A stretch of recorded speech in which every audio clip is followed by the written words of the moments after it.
Good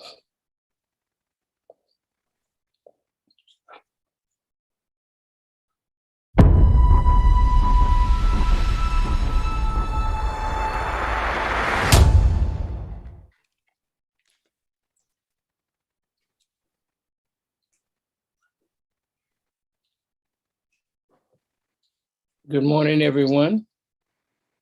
I'm Dr. Randall Maxey, and I'm pleased to introduce my two co-moderators, Dr.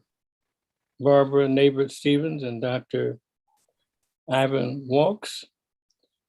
And we're joined today by a special recurring guest, Dr. Despani. I'm wondering if Dr. Neighbert, if you would give us our initial come on. Good afternoon, everyone. Thank you so much for joining us this afternoon for our weekly Black Health Trust webinar. We are here to try to provide vetted information and empower you with the information that you need to make your lives better, both for yourself and your family. Our founder is Dr. Randall Maxey. Dr. Ivan Walks is my co-moderator. And with that, I'll turn it back over to you, Dr. Maxey. Well, thank you. We're going to have a free-ranging, exciting discussion today. As you know, the things that have happened in the past few days, it's up a hill and down a hill. We know that the Pfizer vaccine got approved for use as a booster. However, the advisory panel did not suggest that it be given to healthcare workers as a booster. That decision or vote was overruled by the director of CDC. And many people, including myself, concur with that healthcare workers will be in the group that gets the booster.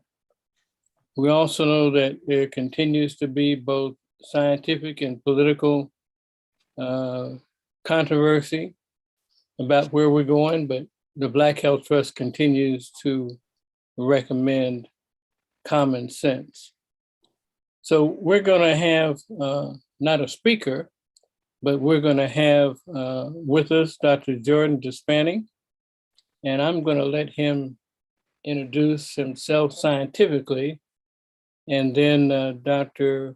Walks and Dr. Neighbert-Stevens and other members of our medical advisory panel are going to put certain questions of clarification to Dr. Despani. Dr. Despani, I'm very excited that we met you some months ago, and I'm told that you have a doctorate in biology, a degree in pharmacy. Tell me exactly who Dr. Jordan Despani is.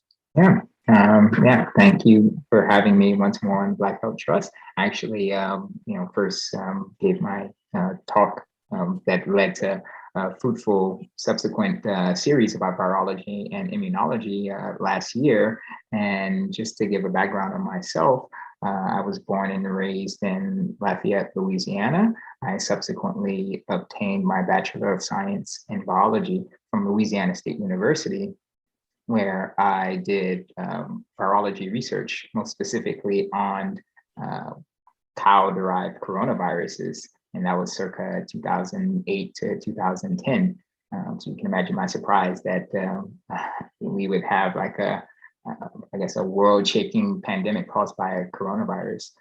Subsequently, I worked at Johns Hopkins Hospital on cystic fibrosis before going to California, where I obtained a PhD in the pharmaceutical sciences from University of Southern California, where I focused on cancer research.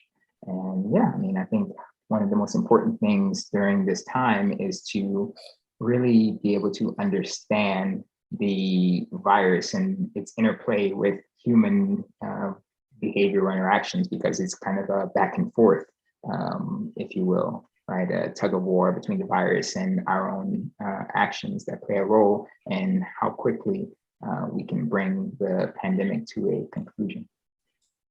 Well, thank you so much. And what is, I'm proud of Dr. Despani in so many ways, not the least of which he's accomplished all of this, and he is barely 31 years old.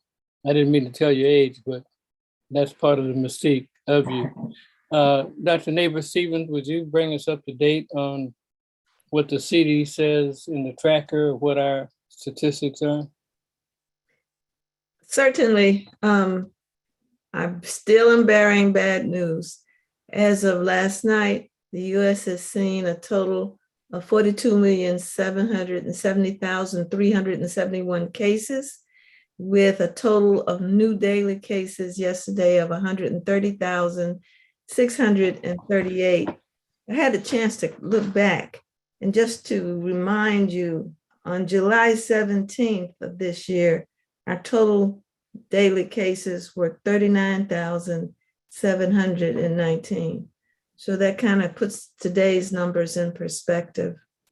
Total US deaths since the beginning of this pandemic is 684,884, with daily deaths yesterday at 2,177, contrasting that to the number on July 17th of 329.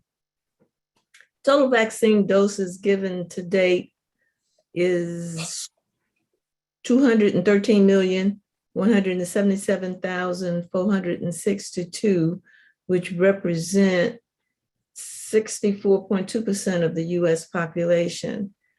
Of those fully vaccinated, we are only at 55.2% of the total population. Looking at our community, the African American community, which has had at least one dose as of yesterday, that would be 10.5%.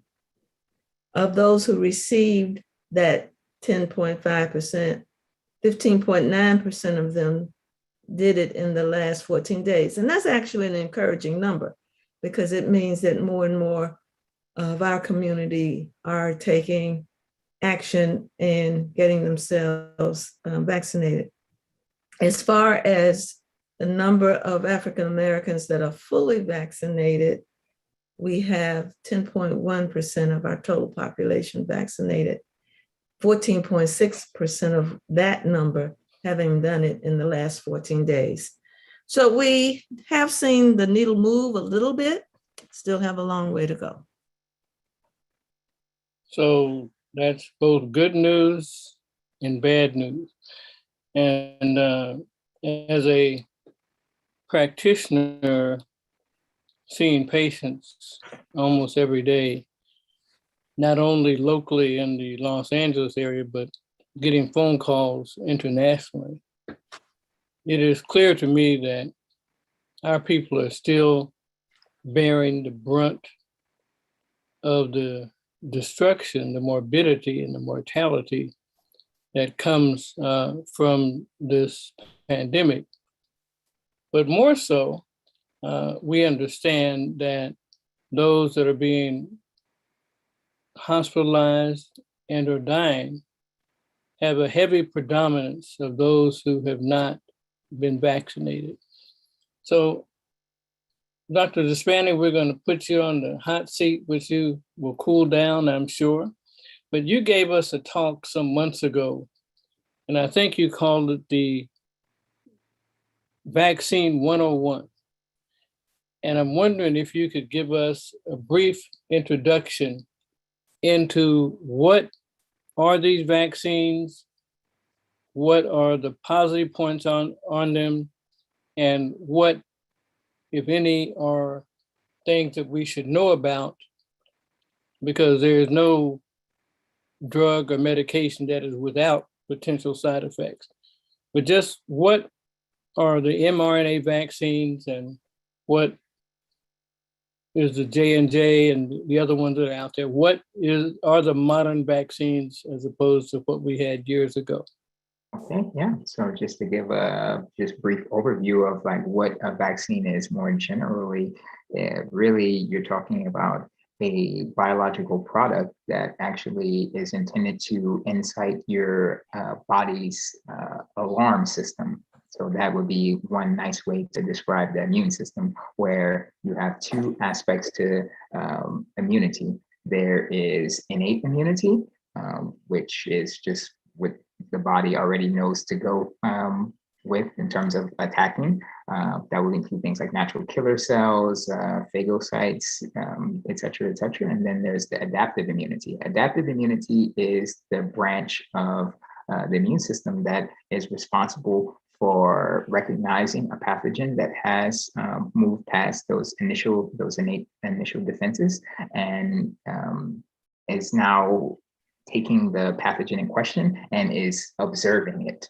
so that it can report back to the aspect of the immune cells that are, I'm sorry, of the immune system that include B cells and T cells. So these are basically akin, if you're a fan of the Terminator franchise, to Terminators, where they're trained to go after what they are trained to recognize.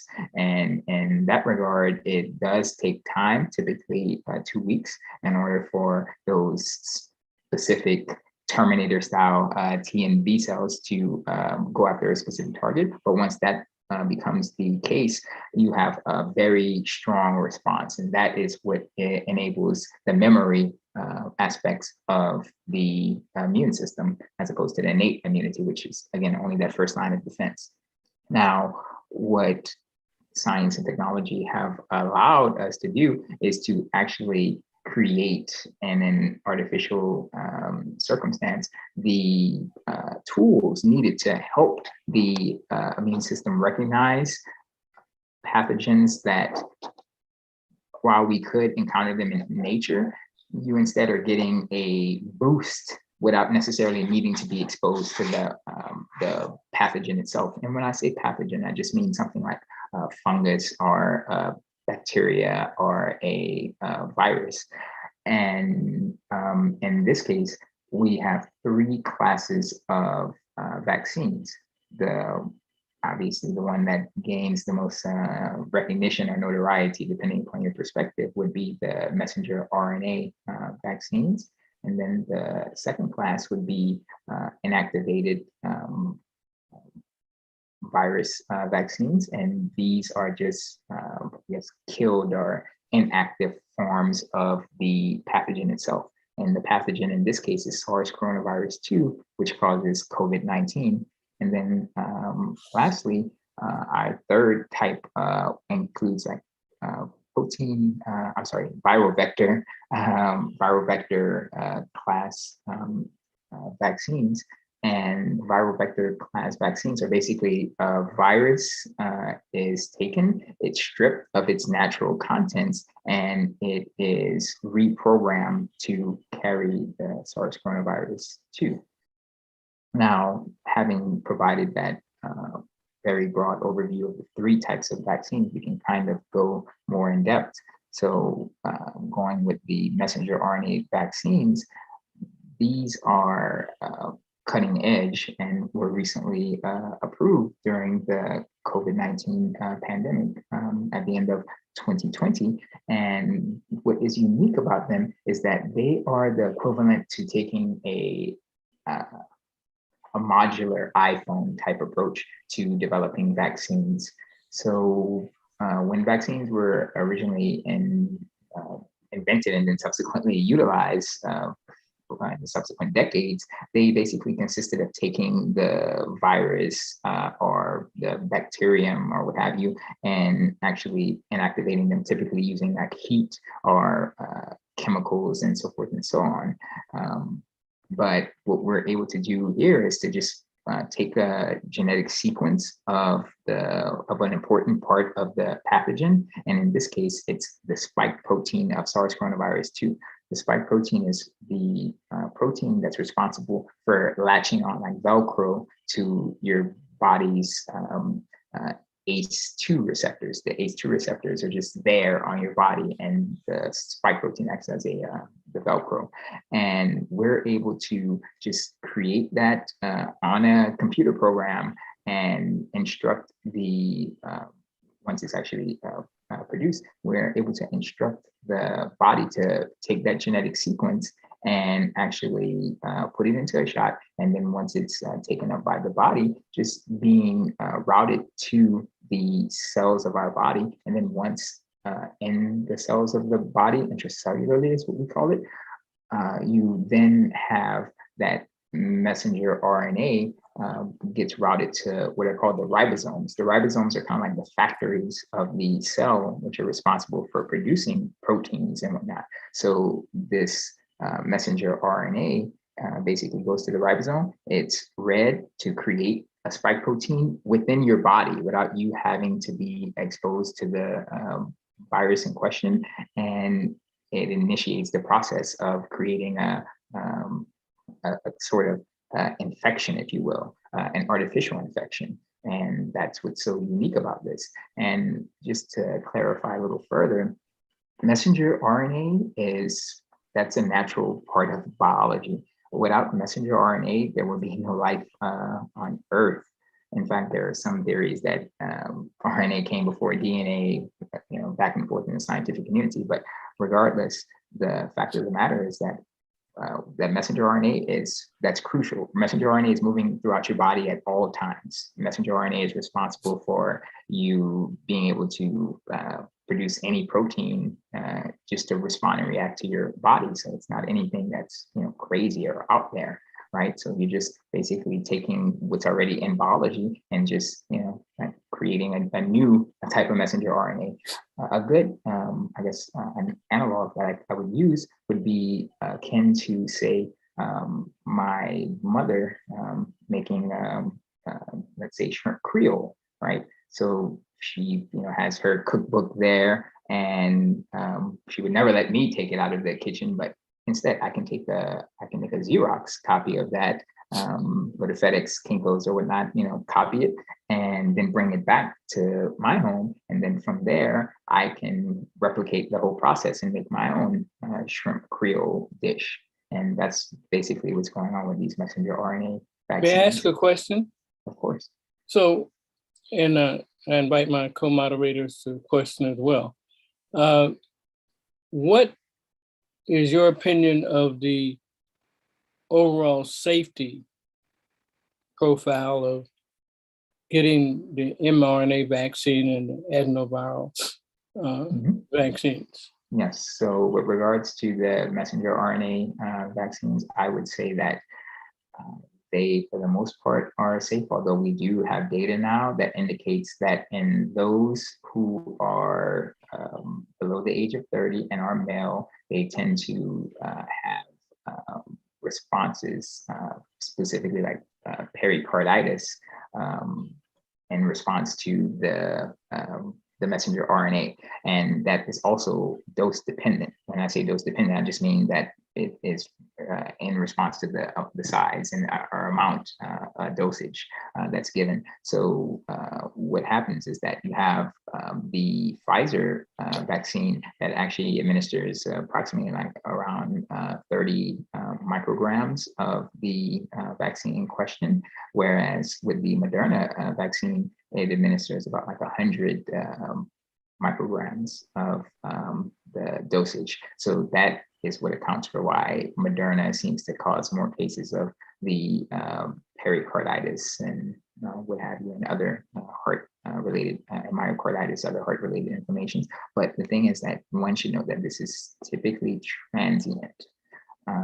But by and large, I would definitely state that the risk of getting the virus itself is greater than getting the vaccine, because we do know that there are cases and instances like long COVID, or even the fact that certain people tend to undergo like a cognitive fog, or losing, even the data has shown losing IQ points and whatnot. So you cannot know a priori how your body will react to getting infected, just like you can't know for the vaccine, but it's much better to have a vaccine that provides a protective shield like armor, as opposed to getting the virus and not knowing if you're going to have long COVID for the rest of your life.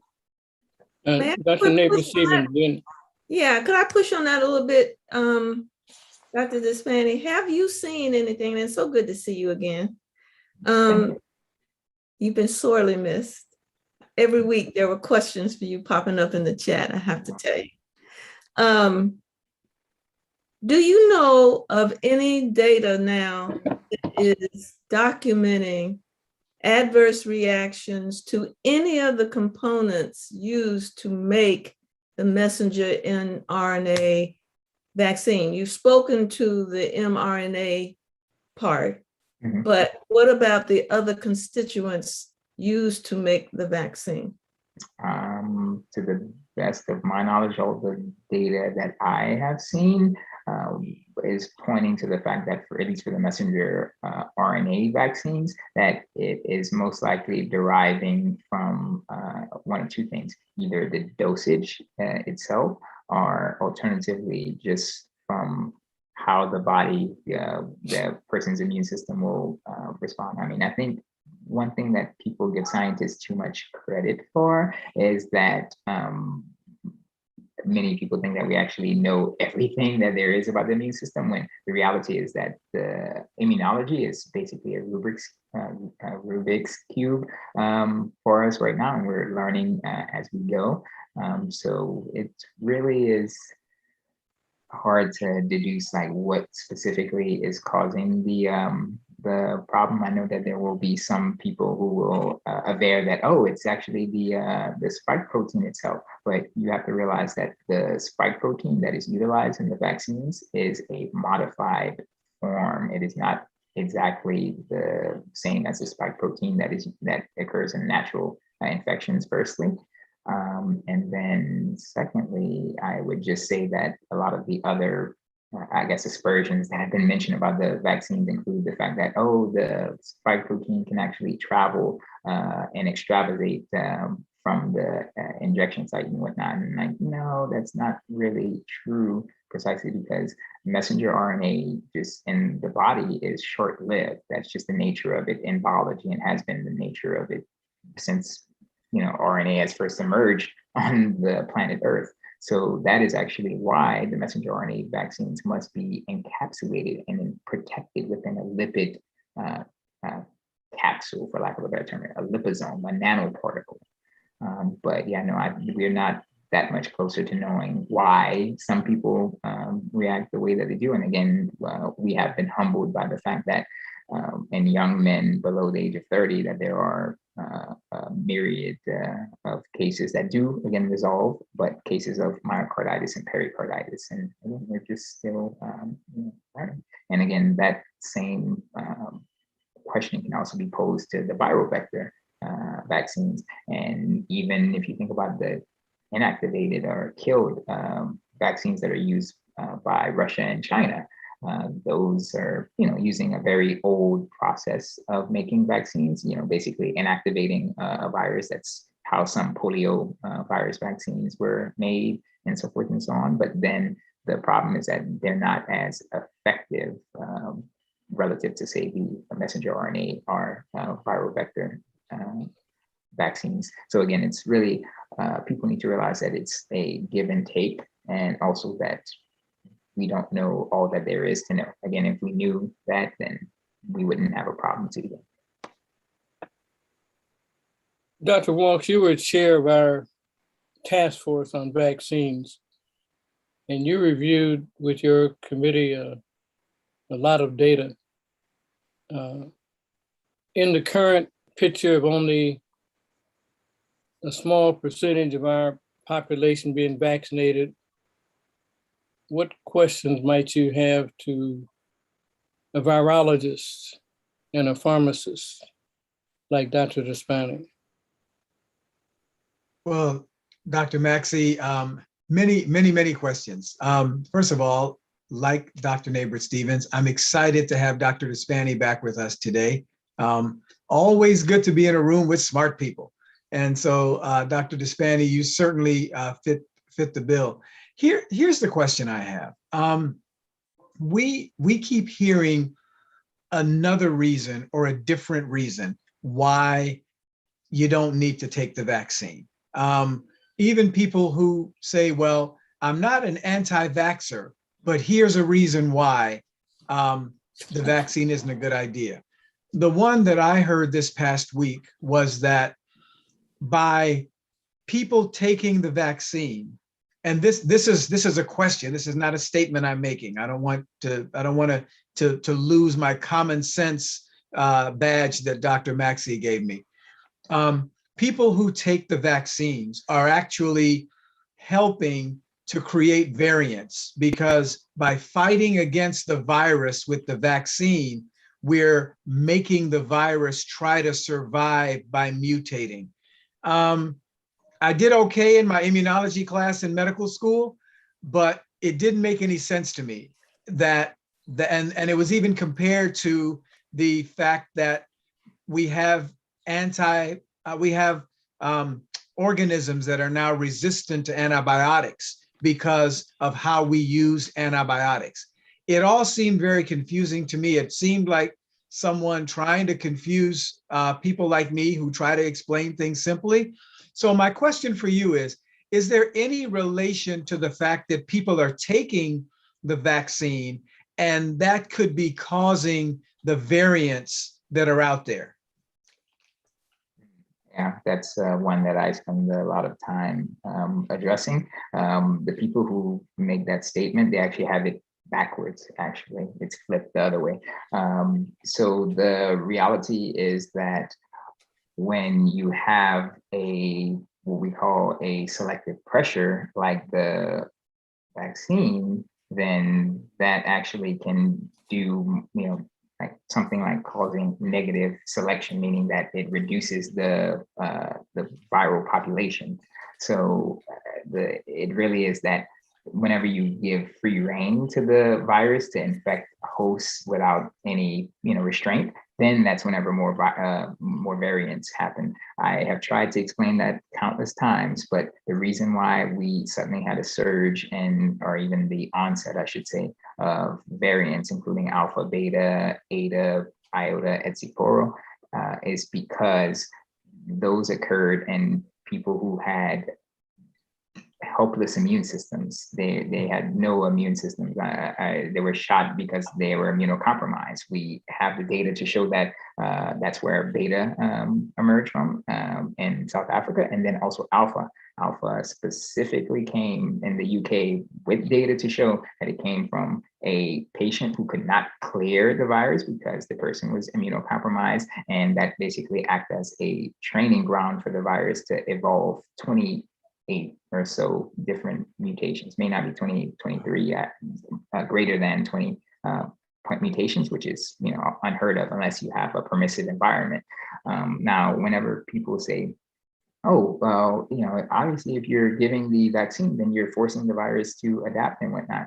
Yeah, so the virus, whenever it encounters somebody who is vaccinated, they have a shield of armor, obviously the virus would, bounce off. So what the virus would do is that it will do one of two things. It will evolve either to become more infectious or contagious or virulent, which is what we see with Delta, where it, tries to surmount our initial, I guess, inhibitions, for lack of a better term, by just requiring less of the virus, virion particles to infect a host, or alternatively, it'll evolve in immunoevasive point mutations. And that's what beta and mu have done, where they basically make it so that they be put on like a cloaking shield and cannot be recognized, so that they can infect a person again. The immunoevasive mutations are less frequent, but that's because the virus has been so so successful at infecting people who didn't have any vaccination. That's why Delta emerged from India. But the reality is that it really needs a permissive environment. So if you deny it that by actually getting vaccinated, then you're solving the problem. In fact, there actually was a study with data showing that once we had a broad immunization campaign across the world, at least in the Western world, the yes, family tree, the viral lineage has actually, for SARS coronavirus 2, has actually decreased. So there's less genetic diversity. So that actually is a good sign. So I think people actually have it backwards, and they don't, those people that make those contentious arguments, they don't really have a sound understanding of natural selection. So just to So- review so- that, Go ahead, just, Dr. Maxey. I just wanted to re-ask your question. By getting vaccinated with more people, that actually lessens the chances that this pandemic will continue to rage, that we are not, in fact, creating variants by treating people with vaccines. It's the opposite. Correct. Right. Yes, that is that is like well known in biology. Granted, again,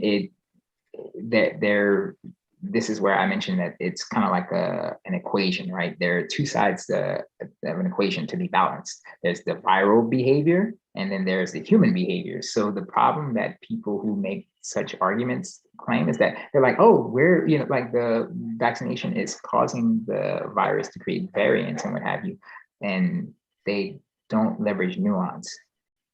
You have to be vaccinated beyond a certain threshold so that you can break the cycle, break the chain, protect people. If there's not enough vaccination, and as Dr. Barbara Neighbors-Stevens said, that we are only a little over 50% vaccinated, we're not going to be able to rein in the variants, right? You need to have this herd immunity. And again, when you don't have the herd immunity, then the virus is getting chances to infect more people, and it's basically 3 steps ahead of us. That's So in other words, when LeBron James hits 50 points, he's not creating an enemy that he can't beat later. He just gets those points and wins the game. Dr. Walsh, you're asking a question. I cut you off. I'm sorry. Dr. Maxey, as a Laker fan, I'm usually happy when LeBron scores 50 points. So let me go back to this issue, Dr. Despani. First of all, thank you for answering the question. It's so many times people compare apples and oranges and say, well, they're both fruit, so it must all be the same. And it's really not the same at all. Dr. Maxey asked me to pull something out going back to the work that the vaccine subcommittee did. And I think it's useful for us to review that what the vaccine subcommittee did wasn't just look at what people were saying about vaccines, but the FDA, the CDC, the NMA, the Black Health Trust, all of these organizations looked very carefully at whether enough information had been gathered to say the vaccines are safe enough for us to use. We all know that nothing is 100% safe, even Tylenol, Motrin, whatever, right?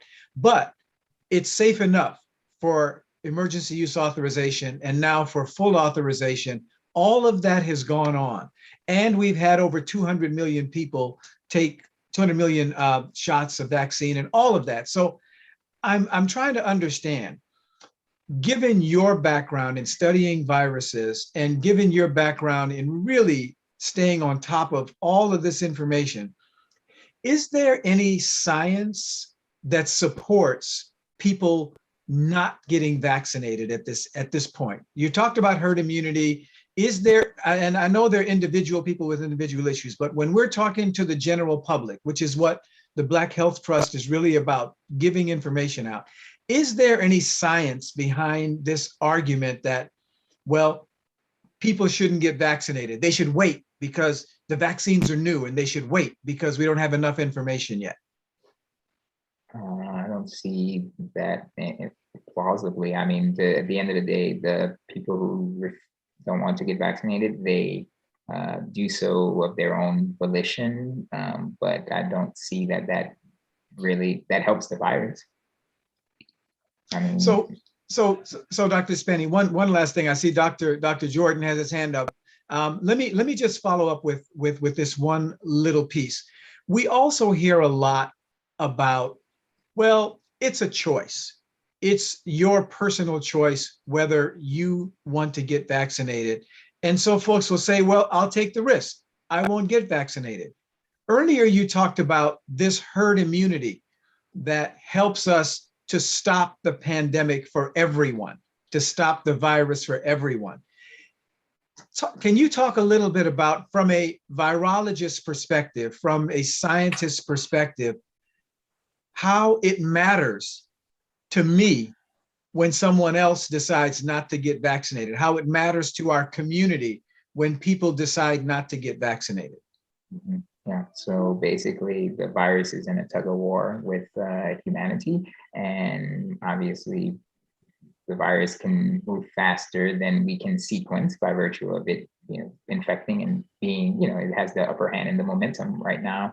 So the reality is that a person should get vaccinated, so to provide a, again, suit of armor to protect themselves, their loved ones, and those who actually can't get vaccinated because they are, for whatever reason, immunocompromised or have, they're undergoing some type of major surgery or what have you. So it's just a matter of being able to protect people and just building rings that keep expanding outwards, like, first degree, second degree, third degree, connections and whatnot. And like collectively, that's what builds a fence that ensnares and stops the virus. But again, we saw that the alpha and beta originated from immunocompromised people, and then we, have it within our power to get the people who are immunocompetent to immunize themselves. So it really is. It's a choice, but it also is a strategy, right? People need to think instead of tactical terms and of like, what can, benefit just myself, like to just think strategically, just at the macro scale, like, how can, I can just do this and it will, halt the chain of infection. But again, it at the end of the day comes down to individual choice. So we cannot compel. Dr. Jordan? Yeah. Lately, what we're seeing is a lot of people are coming in complaining about their freedom, their choice. And I tell them, I don't think any civics class can do this. This makes no sense. But it's become an emotional issue, I think a large in part, thanks to our former president who did things. But I think we also have forgotten history. We had this problem with smallpox, and there were people who didn't want to take smallpox vaccine. We had it with polio. But now, because we really understand more about how the virus works than we did then, words scare people. And you talk about messenger RNA. When we talked about the other flu viruses, influenza, et cetera, no one talked about whether it was messenger RNA or anything else. But the average person doesn't know what he or she's hearing, and they get scared. And I think one thing hopefully we can do more is educate more about primary care doctors, so if people go to them, they can give them some blessed assurance. But the vaccine works. Now, I had a bad reaction, but I still tell my patients, take the vaccine. I'd rather have you have the vaccine, even if you have a bad reaction, than run the risk of getting COVID. Most of the people who are getting COVID are those who don't have a vaccine, and many of them are dying. That's what we're faced against. And I think we have to really come out and say that very strongly. But people just have an emotional reaction. And unfortunately, with any issue, when it becomes emotional, it's very hard for you to change my mind or for me to change your mind, because we're now pushed in the corner and we're going to be there. And I'm not sure, I don't know how we can get people out. But But we have one nurse at Oasis who I think she is probably said, I'll take the vaccine with you. And she'll go in with the patient, let the patient get the vaccine, etc. And they trust her. But I think, you can't do it with everyone. We've got to find ways to get people to trust their primary care people more than they're doing it now. No, thank you so Thank much. Dr. Neighbors, may I ask you a question? You're a pediatrician, and therefore you have a long experience with kids needing to be vaccinated to go to school. And what's the difference in everybody knowing you generally can't go to school unless you've been appropriately vaccinated, and all of this resistance we're seeing now, both purposeful and people who have the wrong information? I'm interested in your perspective. Well, thank you. My perspective, having had to deal with vaccine hesitancy, if not total resistance, has evolved over time. When I first went into practice, which was in 1979, there were not as many vaccines required for children, but of those that were required, the most contentious one was measles, mumps, and rubella vaccine. And there were people who had very significant concern based on religious reasons for not taking any vaccines. I had multiple conversations with members of the Muslim, and let me be careful because I don't want to generalize. It was specifically with members of the Black Muslim sect or religion, as well as, and I don't mean this in a sexist way, I'm just responding in the experience, several Black fathers who were not Black Muslims, who had sincere concern that vaccines were a method of genocide against the Black community. Over time, I started hearing more concern, not from those groups, but from parents who I attributed this to misinformation that they were beginning to receive over the internet. This was before the day of social media. It was just Dr. Google. And there was a very intense, and it still is going on, effort to convince parents of the damage that would be experienced in their children after receiving the measles, mumps, and rubella vaccine. Some of the concern, which had to do with thimerosal, was investigated and addressed, and it was removed from the vaccine. Now we have that kind of thought on steroids in the concerns and resistance being expressed in parents of children 12 and older, because right now they're the only ones that the vaccine is allowed for. But we're going to hear it as soon as it's approved for younger age groups. We have not done as good a job as clearly as needs to be done. And when I say we, I mean the medical community and the scientific community around explaining how the vaccines work and what the benefit and risk are. We're going to have to really bucket up when we start talking to parents about the younger kids. Some very brave parents have come forward and discussed their experiences when their children either died or had really severe illness. But I'm not sure that even that kind of testimony is going to be enough to sway the general public opinion, because the numbers of those kinds of testimonies are very small. Because fortunately, the issue has not, it's increased, but it's nowhere near the number of incidents that we've seen in adults.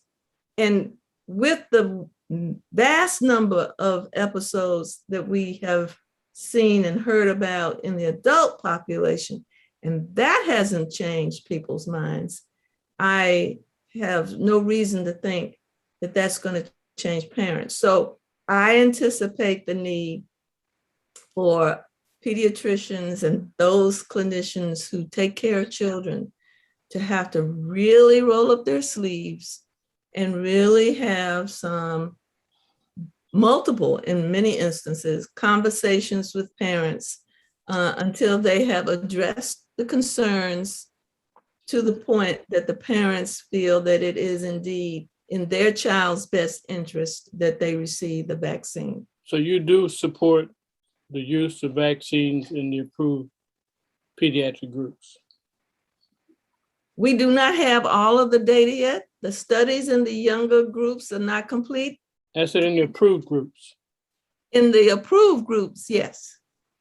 And I am anxiously awaiting the opportunity to see what is reported for the younger groups, because there are questions about dosage, as well as, of course, the safety concerns that we always have. Dr. Despani, as a doctor with a degree in pharmacy in addition to virology, I'm sure you're familiar with some of the documents that come not only from the FDA, but from the Department of Agriculture. And they have every listed food material on earth, whether it be cream of wheat, oatmeal, steak, and whatnot. And they list what's called tolerances of what's allowed in a commercially distributed product. And I recall, as a pharmacy student myself and a pharmacology student myself, that in oatmeal or cream of wheat or Cheerios, they're allowed a certain number of insect eggs, rodent hairs, and other impurities. And they also may have a speck of something that might be carcinogenic. In perspective, is there anything that we take as a medication or as a food that can be guaranteed as absolutely 100% without anything that's ever caused anything, if I'm making sense? Not really. I mean, I think the best that you can do is we have protocols, at least in the research world, that are called GLP, good laboratory practices, as well as GMP, good manufacturing practices, that regulate like the purity and like the, I guess, wholesomeness of everything that comes out of the facilities and what have you. And by and large, well, not even by and large, but without question, the FDA standards are considered the gold standard for the entire world. So yeah, I mean, I don't think that you're going to get better than that. The European Medicines Administration, or the Japanese FDA or the Chinese FDA and whatnot, they all pale in comparison to the FDA. So yeah, I guess, yeah, I don't think that you can get anything that's 100%, just like you can never completely eliminate risk from life. So Dr. Maxey, we have a couple of questions in the chat, and then Dr. Donald Moore has his hand up to ask a question. Okay, let's go to Dr. Donald Moore first and then the question. Dr. Moore?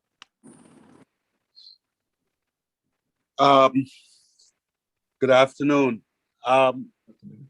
This is a fascinating discussion, and I salute the level of scientific discourse. I am it is clear to all of us that vaccinated and unvaccinated people get COVID. My question is, what is the evidence that directs the public health policy that if we vaccinate everybody, meaning mandatory vaccination, that we will stop this pandemic? I'm pointing to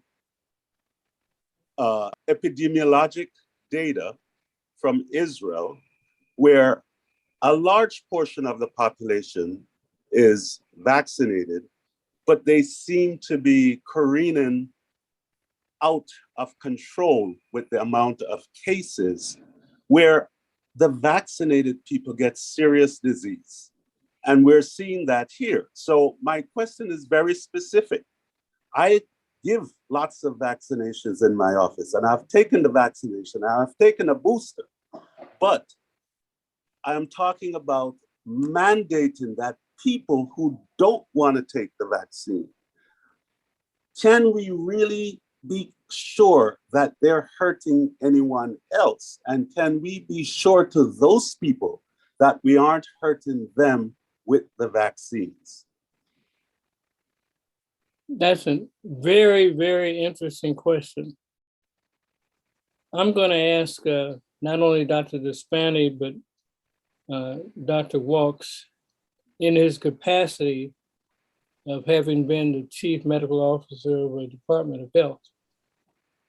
And I think there's an issue when you have a public health situation versus just individual freedom to do whatever you want to.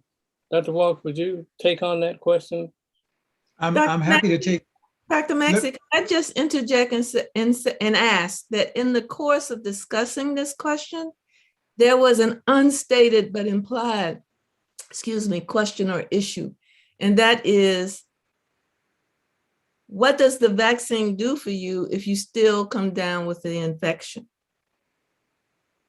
Okay. So let me ask Dr. Despani to deal with the science and the immunology piece of that, including what Dr. Nabret-Stevens said, and then I will incorporate that into the health policy and the public health practice piece of that. Yeah. Okay. Yeah. So with regards to those who have been vaccinated and still get infected, those are breakthrough infections, and you cannot necessarily guarantee that just because a person is immunized that they will not get infected, because again, we're not dealing with one opponent, we're dealing with myriad, right? Alpha, beta, mu, delta, et cetera, et cetera. So again, whether it's the Delta, which is more capable of causing contagiousness or contagiousness cause infections, or again, beta or lambda or mu, which seem to be more immunoevasive. Again, like the latter variants are better able to, infect the person even if they have already had the vaccination series and whatnot. So really the thing that you're looking for is to realize that the vaccinations prevent serious disease and death.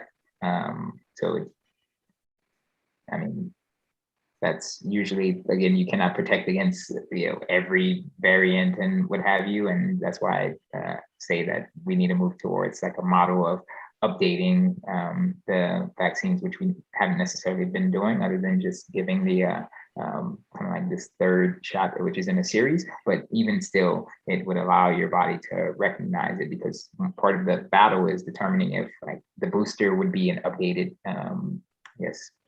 shot, or if it would instead be considered to be a third shot within the primary series. But yeah, I mean, these are still questions that we don't know. And again, Israel is at the vanguard of dealing with these issues. So all I can say though is that the goal is to prevent death and serious disease. And if there is still serious disease that happens, like it's not just solely because of the vaccine, it's also because it's fighting against an ever mutating amorphous opponent. So thank you, Dr. Despani. I think the question is a great question because it really gets to the heart of what are we trying to do and what are we trying to tell people? We've talked over the last couple of weeks on this program, we've talked about expectations around vaccinations. And we've talked about the fact that we are now telling folks that if they get the COVID-19 vaccines, that it protects them from serious illness or death. And so we're seeing very little of that in people who have been vaccinated. You know, there are other vaccinations, there are other shots people get. I get a tetanus shot. I don't expect to get tetanus. I don't expect it to protect me from dying from tetanus. I expect it to protect me from getting tetanus. And so we have this different kind of a message. I get a polio vaccine. I don't expect to get mild polio. I don't expect to get polio. And so I think our messaging is challenged by where we are. So that's a real thing. I talk to real people and I deal with that myself as I'm struggling with, is this like all the other vaccines I got? No, it's a little bit different. Okay, so let's just accept that this is a little bit different. The issue about what we're doing from a public health perspective is much more complicated. It's not about how I feel about me. It's about the fact that when our hospitals fill up, primarily with unvaccinated people, because even if vaccinated people get it, they tend to not get it as bad. That's not a scientific way of saying it, but that's what we see. We see if you're vaccinated, you don't get it as bad. You don't wind up in the hospital as much. And so most of the folks who are hospitalized and who are getting very sick and dying are clogging our hospitals. Why does it matter? It's their personal choice. Well, if you've got some cancer surgery scheduled, you've got prostate cancer, they're trying to get to you early because it matters. You've got colon cancer, they're trying to get to you early because it matters. Then it matters to you that the hospitals are fuller of people who are unvaccinated than of those quote unquote breakthrough infections. So the public policy part of that matters a lot. The reason vaccines are mandated in schools and other places is because it isn't only about you and your individual choice. It's about if we as a society decide that everybody should get protected from this particular thing to the extent that the vaccine protects them, it impacts the other people in your classroom or at your job or other places. So I think it's important that we recognize it isn't only a health question, it's a resource question. There are a lot of issues that go into those public health decisions. The last part of it, I'll say, is this. When we decide that people have to get a vaccine, it's doable. School districts can mandate vaccines, governors, presidents, other people can mandate vaccines. So it's not that this will never happen, that the vaccine is mandated.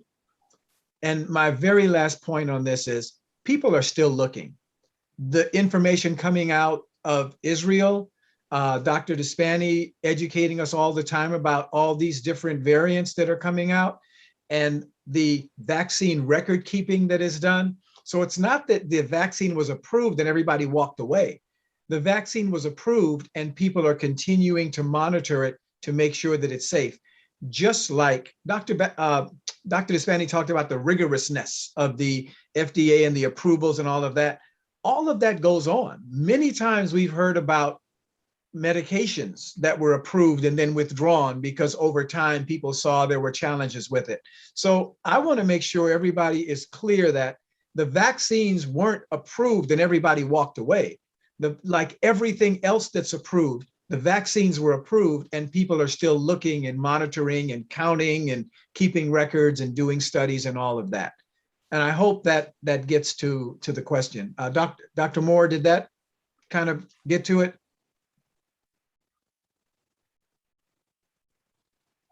And did that include what you had, Dr. Neighbor-Stevens? Yes, I think that we're going to get to it even more in some of the questions that we're going to be entertaining from chat shortly. So why don't you pull those up? Yeah, I think at least I know that there are two questions from, let's see, from Dr. Sherrod that need to be addressed. And then just as a clarification, that with what Dr. Moore was saying, I think a lot of people are wondering, rightfully so, what are the goalposts, right? Because it's always been a moving target, but like, what are the goalposts to say that this is over? And the reality is that people are having to come to the realization, especially places like China, where China always wanted zero COVID cases, but everybody has to come to the realization that the virus will not disappear, rather it will become endemic. I mean, there actually is data, but again, we can't go back in time, but suspecting that in the 1889 to 1890, that a supposed Russian flu was actually coronavirus, I believe OC43, which today is now a normal denizen of, like the viruses that infect us during wintertime. So, we have 4 endemic human coronaviruses and 3 pathogenic ones, SARS coronavirus 1, SARS coronavirus 2, and MERS coronavirus. So I guess the process for this is that over the years, eventually SARS coronavirus 2 will just become another endemic common coronavirus that infects us. So, so that is the end goal, to make it so that it doesn't really, we can move on with our lives, but it won't be eradicated, because there are animal reservoirs, including deer in the United States, that got infected with SARS coronavirus 2. Dr. Neighbors, here, are there other questions in the chat we should address? Yeah, we need to discuss, there are 2 questions around herd immunity. And then there's a third question that asks specifically for a recommendation from us regarding whether or not they should get boosters. I just want to remind our listeners to please look at the disclaimer that's in the chat. And if you can't see the chat, let me just tell you that our program is about information, and it is communicated on this program. It is not intended, nor is it deemed to be medical or legal advice. So I want to, and you should always check with your own medical and legal professional for advice and direction pertaining to your particular situation. So I want to go on record with that disclaimer, given the nature of one of the questions in the chat. But going back to the question of herd immunity, I think we probably need to start with what is herd immunity very quickly, and then address the questions, one of which is,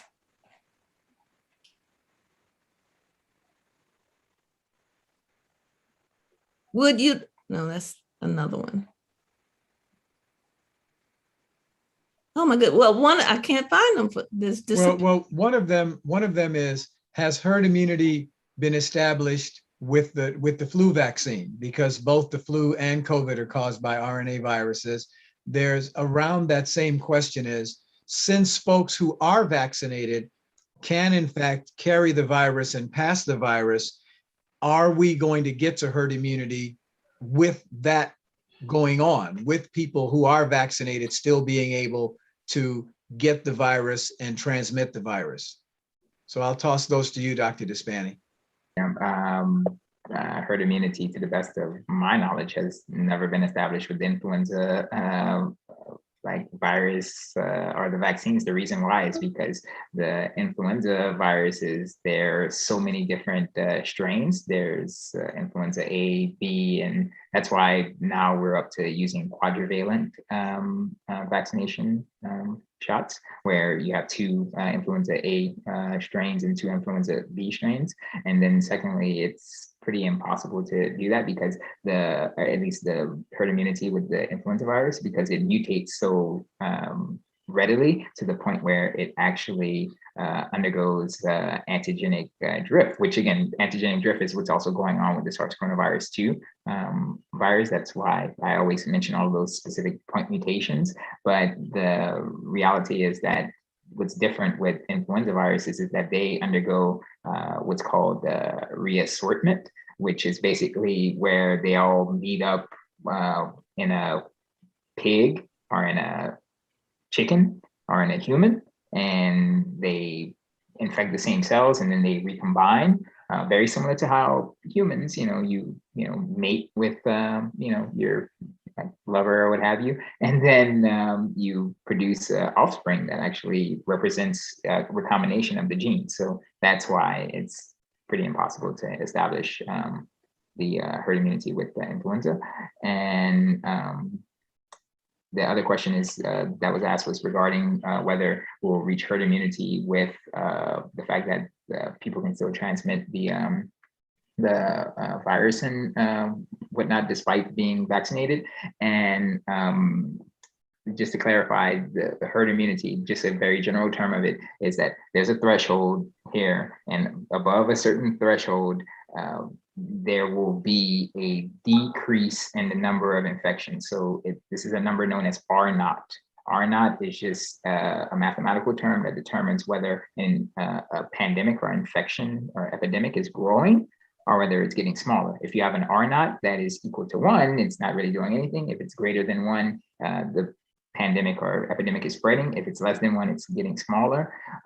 And if I had to hazard a guess, I don't actually know the answer, but if I had to hazard a guess, I would say that being vaccinated and still transmitting the virus and whatnot to people, like people are still building up immunity. We would prefer that it be via vaccination so that they don't have to worry about deleterious sequelae or side effects like long COVID. But if you do get natural immunity, that's another way of doing it. It's just that the whole purpose of doing the vaccinations is that we don't want people to die, because there's a Jewish saying that the loss of one life is as if you've lost an entire world. So let's keep people alive. Well, thank you, Dr. Espani, and all of the moderators. I'm going to turn the discussion just a little bit. And I'm 150% for vaccines. But early on, before we even knew where this was going, we emphasized, and I want to reemphasize, what does it take to make your body more resistant to morbidity or mortality from anything, including the viruses? How do you make your innate immune system better? What can you do in terms of health habits? What can you do in terms of diet and eating and lifestyle modification? And just to speak on that momentarily, we know the vaccines are good and they're scientific, but what about the basis of common sense and getting yourself healthy?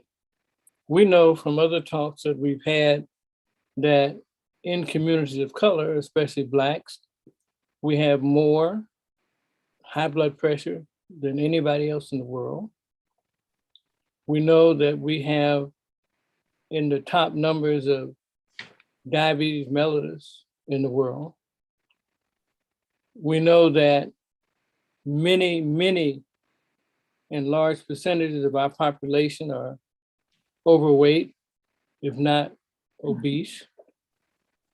And we know that all of these things are contributory to the risk of death and dying from a number of things, including COVID. And I just wanted to add to the discussion with our moderators and guest speakers of how we address the public health question of how we eat, how we take care of our bodies, what our habits are, what our exposure is. And is that a significant enough thing that we had to push it? Early on, we started telling people they needed to have good amounts of vitamin D, good amounts of vitamin C. We suggested that they have a regimen that includes vitamins that have all of the micronutrients, such as prenatal vitamins. We suggested that they use pro and prebiotics that they eat leafy green vegetables, that they eat food that affects the endothelium by releasing nitric oxide.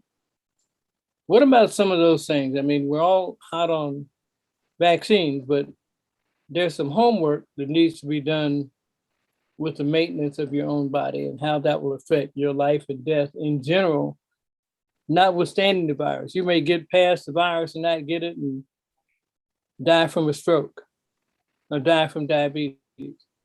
I'm concerned about health in general. Any comments on that? How should we approach that, Dr. Walks and Dr. Neighbors-Stevens? Ando. Hi, this is Dr. Jordan. Can you hear me? Yes. Yes, sir.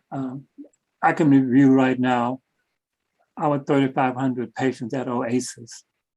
And we have given most of them the vitamins you mentioned that they received very well.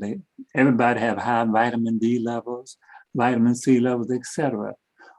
But over the past 10 years, I can think of only 2 patients who stopped smoking. I can think of 2 patients who may have lost some weight. I don't know what we need to do or how to do it, but when it comes to getting people to do something to change their status, very few want to do it. They'll take the pills, but they won't lose the weight, they won't stop smoking. People don't do those things. Blood pressure is hard because most folks can't tell what your blood pressure is until they come to the clinic and you tell them your blood pressure is how you need to do this or this. They don't do it. We've had very few people change their diet, have a dietitian who is sitting there advising people. And when you ask them the next week, are you changing? The answer is no. And so I'm not sure what we can do, but I think we have to realize a lot of people don't do what they need to improve their health beyond taking a pill. Is it impulse control? What makes us so bad?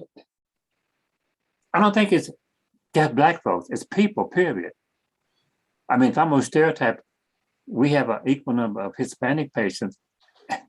They're just, I mean, it's economics, it's other things. People just look forward to eating what they've been used to.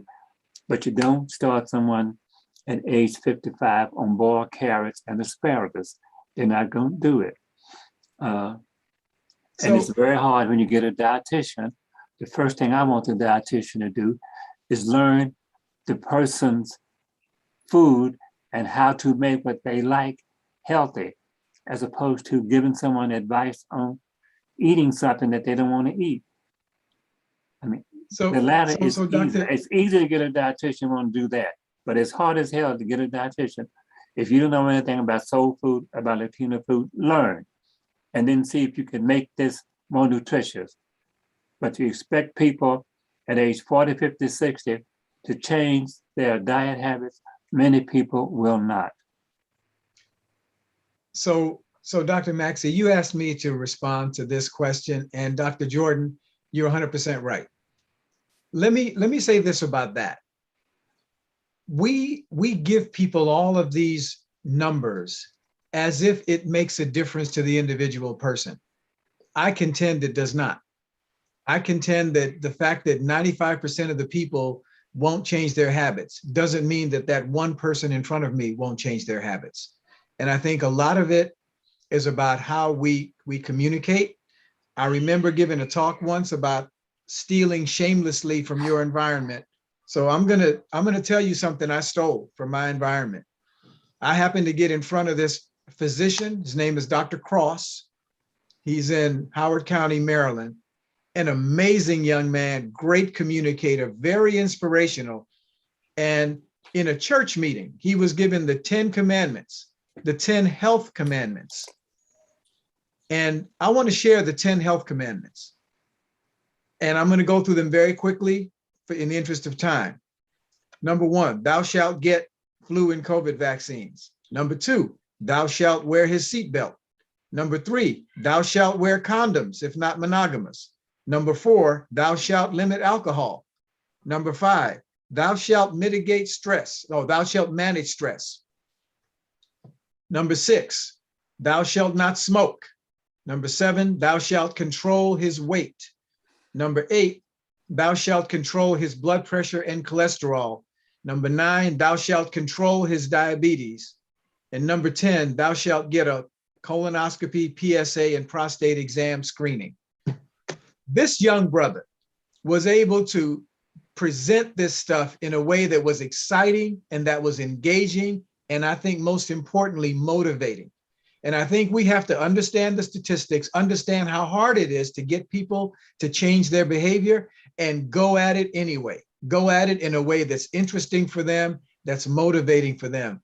So Dr. Jordan, I'm with you, and I still try to get folks to do stuff. One other thing I'll say, Dr. Maxey, in response to your question. I remember working with a pastor who wanted his congregation to be healthier. And I see we have Pastor Pointer with us, who is no stranger to including some health stuff in what he's doing. And he began the church dinners being made differently. Get those greens and cook them with some turkey. And that's one example of what you were saying, Dr. Jordan, about making things that people like taste better and healthier. We can do this. We don't have to send people to a non-culturally competent dietitian.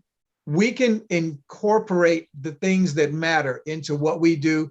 And as a former state public health official, let me say this. I never tell people that statistics matter for them as an individual, because they really don't. I agree. Let me make an observation.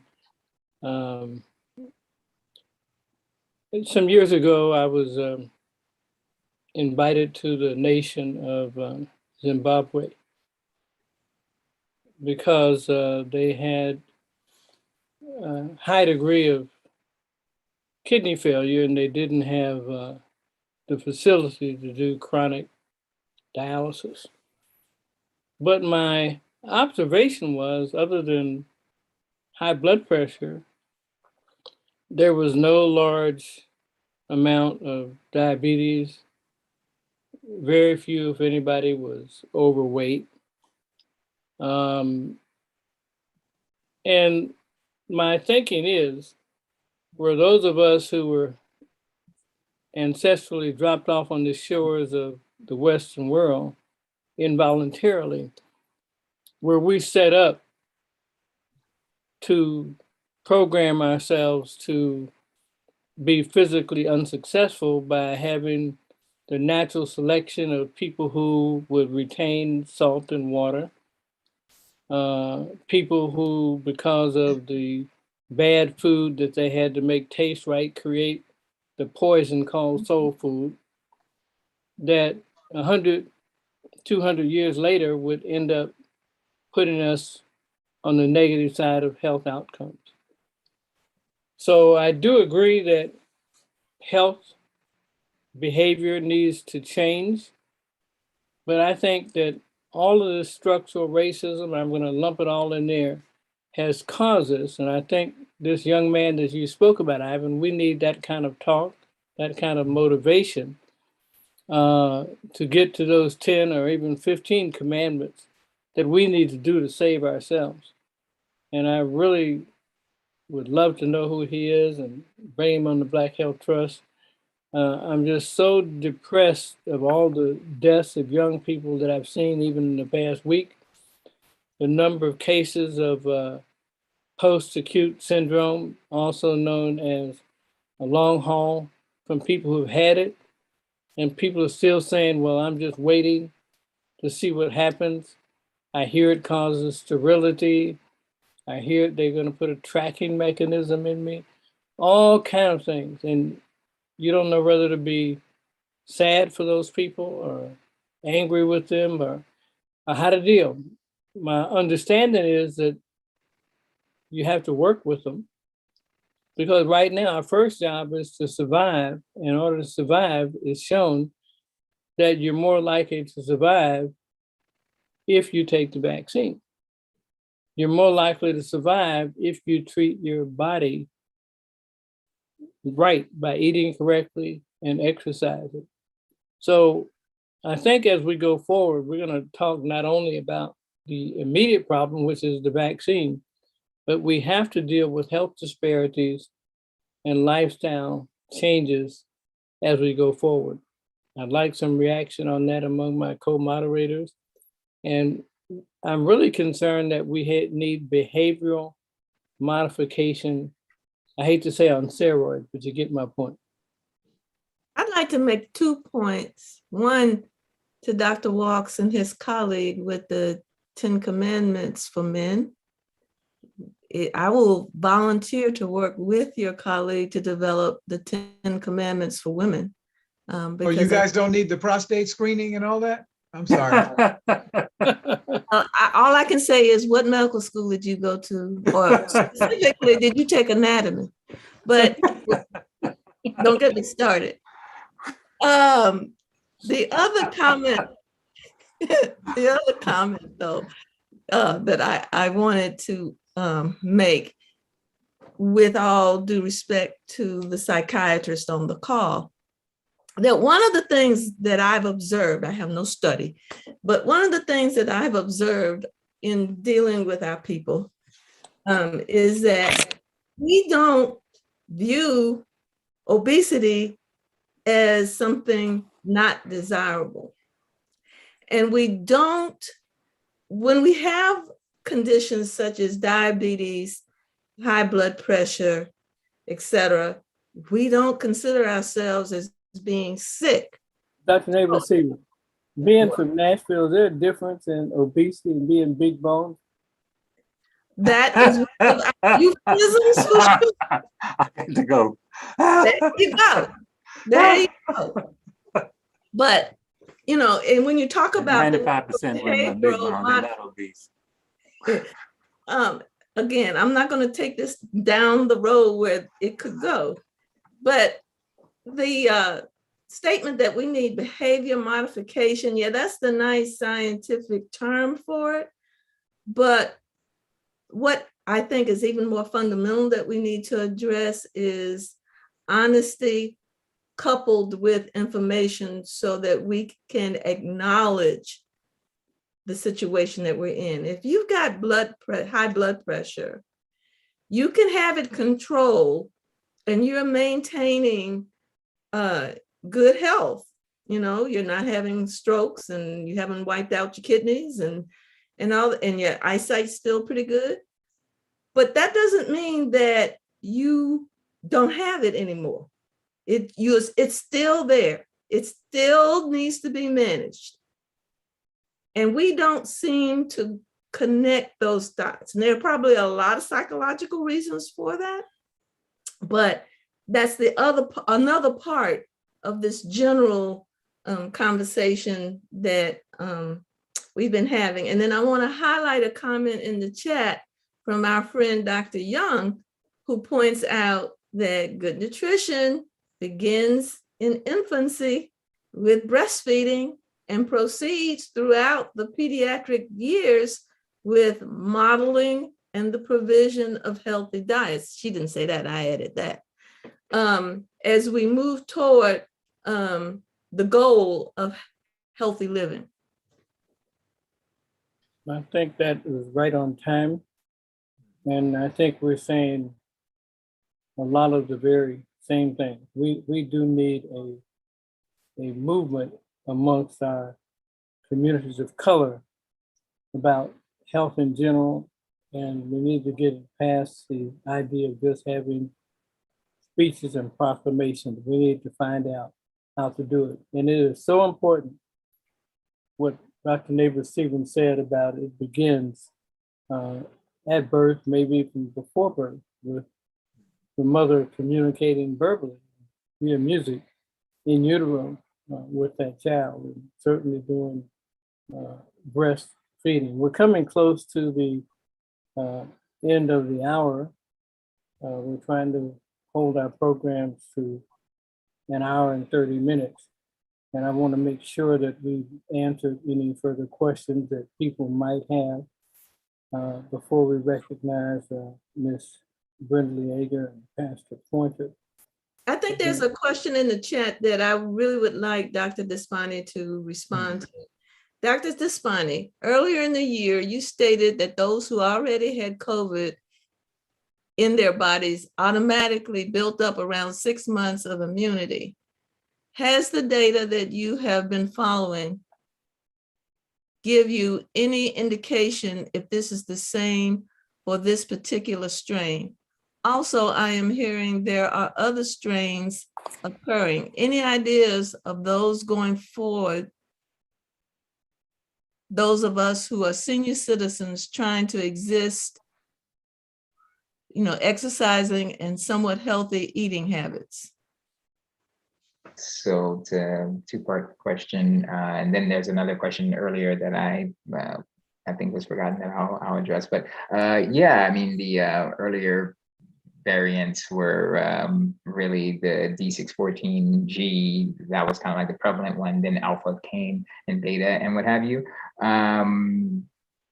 The reality is that we're starting to see that with Delta, that the, I guess, efficacy starts to, or at least the vaccine efficacy starts to wane. As for the natural immunity, as in you got infected with COVID and whatnot, there probably still is some form of immune protection, but because of the Delta variant, it's kind of gone down significantly. That's kind of why whenever you have those like alpha, beta, et cetera, the herd immunity amount like tends to rise up. I mean, it went from like 67 to higher now. So yeah, so I mean, I think that, yeah, things are kind of a moving target. We learn more. And then with regards to the new variants, probably like the latest one that has been identified is Mu.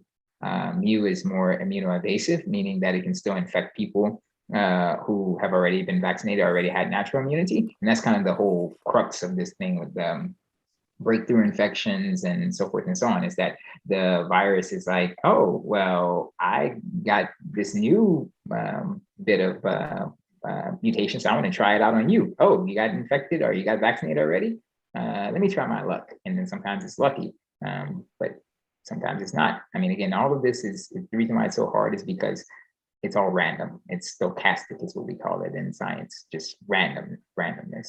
But yeah, I mean, we'll get through this. And then the other question, I believe that there was a question asked by Miss Linda and Mr. John, to the fact that they were asking if they should hold out on getting shots in the event that there actually is an updated vaccine that covers, like, say, Beta or Delta variant. And my, I guess, personal prognostication is that it does not seem that Pfizer or Moderna are really moving forward with the like updating the vaccine as it were. They're probably just going to approve another series of the already existing vaccine. And that's actually what Pfizer did. So, so then take it in your own confidence, whether you would like to proceed with another shot of the existing vaccine, or because I don't know that there actually will release an updated vaccine, at least probably not until Moderna can get their combination COVID influenza vaccine approved. And again, approving new things takes more time than approving something that has already been approved for other indications. So that's kind of what guides the FDA. Really. And then I see Dr. Lamont, Dr. Gibson. I apologize, Dr. Gibson has a question as well. Dr. Gibson, did you have a quick question or comment? Yes, it's important to mention that there is a process. Approval usually involves clinical trials and such. So it's not likely that a medication could possibly be ready for some of our listeners who have joined us in time to be efficacious for them, which to Dr. Despani's point is why we go with what we have right now, because this thing is an iterative process, and we're developing medications based on efficacy that we've been able to document in clinical trials. So it's important that all of us understand that there is an approval process that's it's really the foundation of the Food and Drug Administration. And that's why this country is the envy of the world. Thank you. Thank you, Dr. Dr. Walks and the Yes. rest of the audience, I just want to give you a heads up that technology has happened again. And Dr. Maxey has gotten kicked off. He's in the process of trying to come back. What we are going to do is give our final comments and then ask Ms. Brenda Lee Yeager if she will grace us with her talent this evening or afternoon, and then ask Reverend Pointer if he will send us on our way in his own way. So while Dr. Maxey is trying to reach, I can see Dr. Maxey, but the technology won't let him talk to us right now. So let me just make a quick comment. There are a lot of statistics, a lot of information. We talked about this earlier this afternoon. The statistic that matters to me the most is that most of the people who are very ill, and over 2,000 people a day that are dying from coronavirus, most of those people are unvaccinated.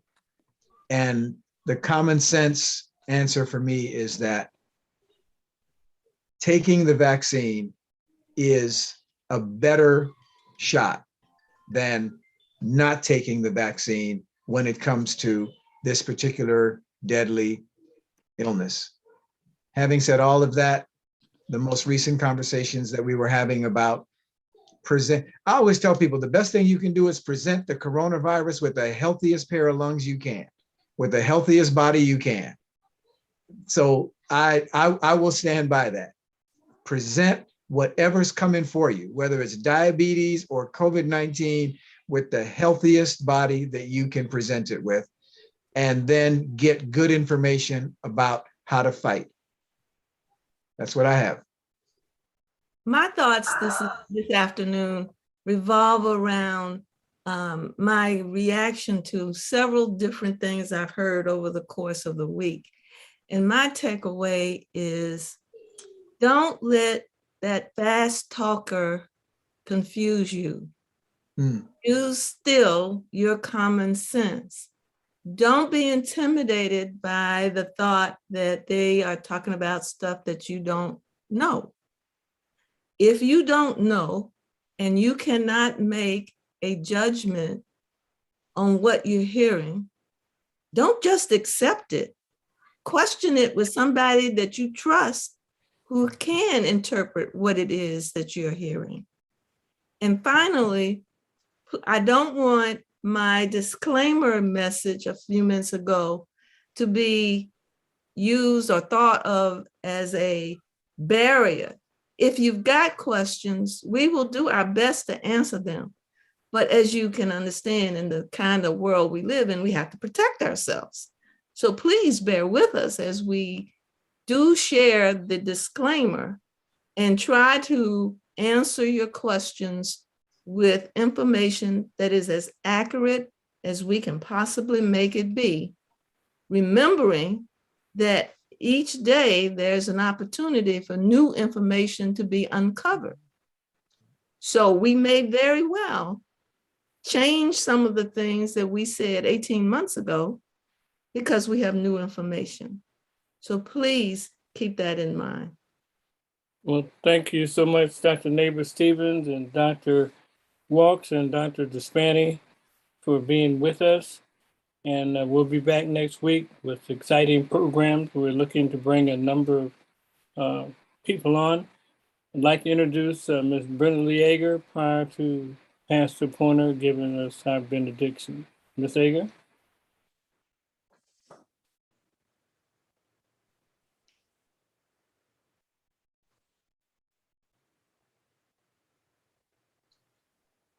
We need. There we go. Imagine there's no heaven. It's easy if you try. No hell below us, above us only sky. Imagine all the people living life in peace. Imagine there's no possessions. I wonder if you can. No need for greed or hunger. A brotherhood of man. Imagine all the people living life in peace,